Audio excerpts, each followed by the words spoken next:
Okay, we have let this process for about 10 minutes and we're ready to take them out. I'm gonna grab this one.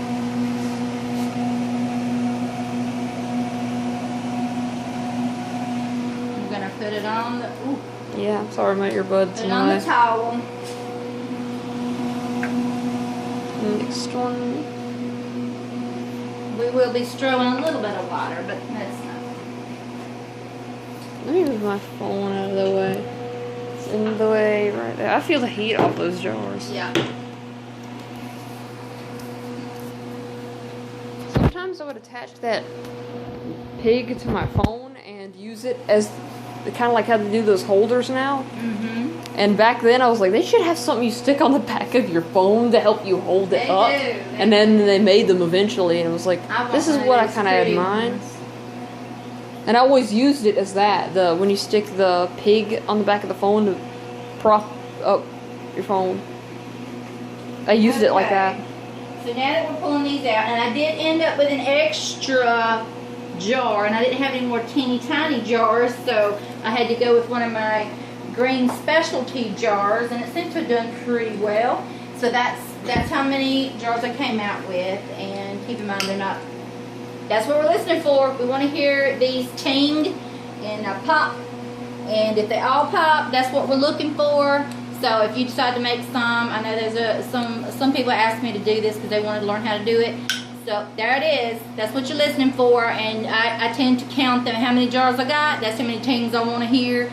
And when it's all done, and these are room temperature, you're going to let them sit here to the room temperature, and then you're going to barely touch the tops and see, because they all have a button, that's what I call it. They have a little button, and they have to be sunk down. Now this one I can tell has already sunk down. It's not convex. You want it to be end up concave. When it pops, it sucks it in, and that's what seals it.